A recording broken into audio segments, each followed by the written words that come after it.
Gordon and Spencer, based on the story by Lee Pressman, adapted by the Sudrian Dragon.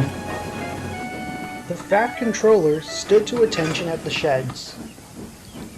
I'm sure you're all aware of the recent nationalization of the mainland's 4 railways, he said. Yes, sir, replied Gordon. The engines on the other railway have been telling me the news. May I ask what this will mean for our railway, sir? Asked Edward. While we will be known as the Northwestern Region, we have been allowed to operate independently from the rest of the network, explained the Fat Controller. The engines were pleased. However, that's not why I'm here, continued the Fat Controller. In regards to the nationalization, the mainland's board of directors are looking to test different engines to find the most reliable designs for their new standards, and I have agreed to have some of the trials happen here on my railway. Will any of us be taking part in the trials, sir? Asked Henry. Out of the engines on my railway, you will be taking part, Henry, explained the Fat Controller. Different engines from the mainland will be coming here to take part in the trials with you. I hope you will make them feel welcome. The next day, Gordon was bringing an express train from the other end of the line. Everything seemed to be going well until he saw a red signal up ahead. What is the meaning of this? He demanded as he came to a stop. I'm going to be late.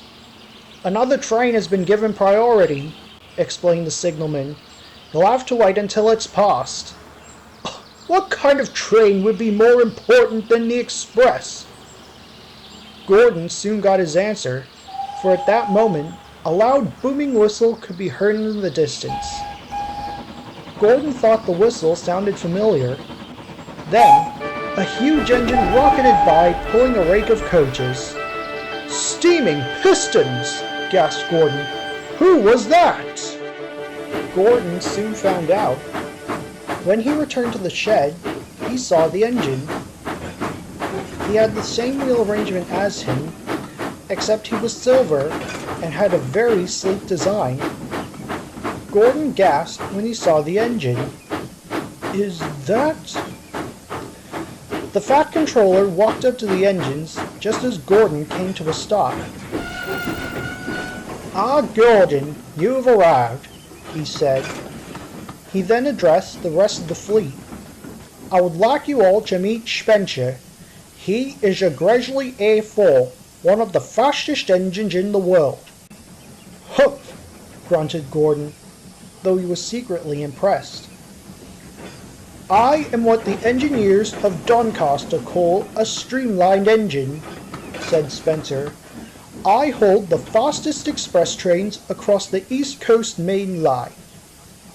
Now, Spencer, said the Fat Controller, I would like to test you on the Sudrian tomorrow. You will start from the big station before stopping at the workstation and then Barrow. After that, you will make a return journey to air. Understood, sir, smiled Spencer. When the Fat Controller left, Gordon spoke up. I knew some of your brothers and sisters, he said. I met them when I visited Doncaster during the war. I met some of your siblings too, including Flying Scotsman, said Spencer. A pity really, but even a legend like him is not a patch on a grand engine like me. What's that supposed to mean? Asked Gordon. The mainland controllers are looking for the most reliable engines to run trains on the other railway, boasted Spencer. When I show your controller what I can do, he'll want engines like me on his express trains. The engines were cross.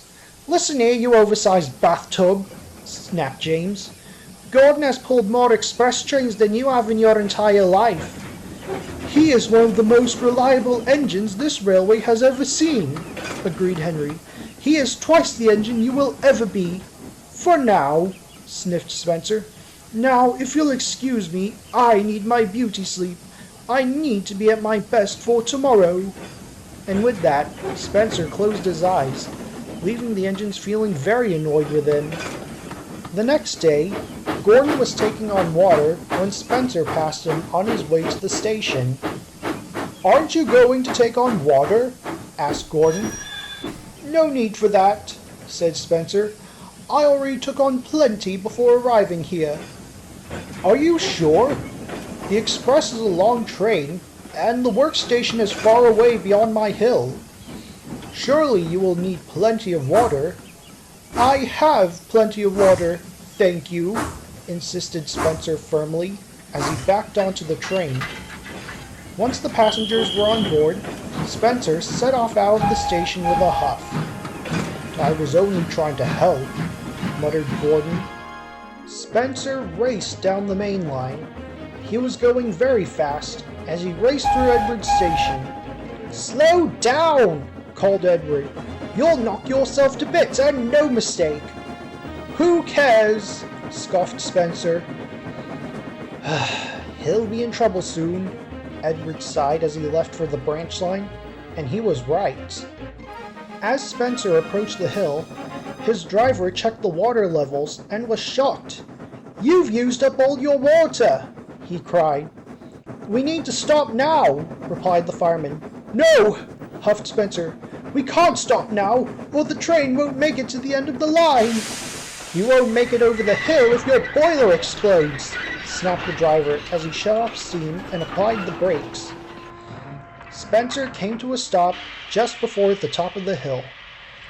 "Go and phone for help," the driver told the fireman. "We better put detonators on both sides of the tracks to warn any approaching trains." While the driver and fireman went about their tasks, Spencer groaned to himself. "Why didn't I listen?" he sighed dramatically. "Yeah, why didn't he listen?" muttered the fireman sarcastically. Back at Edward's station, Gordon had just delivered a goods train. As he set the trucks into their sidings, the station master walked up. "You need to rescue Spencer," he said. "He's stuck on the hill." "Why should I?" huffed Gordon. "He said he's more reliable than me." "Well, he can stay there and show just how reliable he is." "What about the passengers?" reminded his driver. "Do they deserve to stay there too?" Gordon remembered and felt sorry at once. "You're right, driver. Let's hurry and rescue them." They found Spencer at the hill feeling sorry for himself. "Run out of water?" Gordon teased. "Oh no, I just thought I'd taken the scenery. Of course I've run out of water, you ninny!" snapped Spencer. "I must have a leaky tank." "Perhaps," said Gordon innocently. "But we need to hurry. The passengers are waiting to reach their stations." Gordon changed tracks and was coupled to Spencer. Then, with much puffing and wheel slip, he set off. Gordon was having the time of his life. Tunnels and bridges whizzed by, and soon he reached the workstation. James and Henry were nearby. "We're right on time," grinned Gordon as he looked at the station clock. "What do you make of Spencer?" whispered Henry to James. "Too much puff and not enough steam," came the reply. Spencer felt very embarrassed.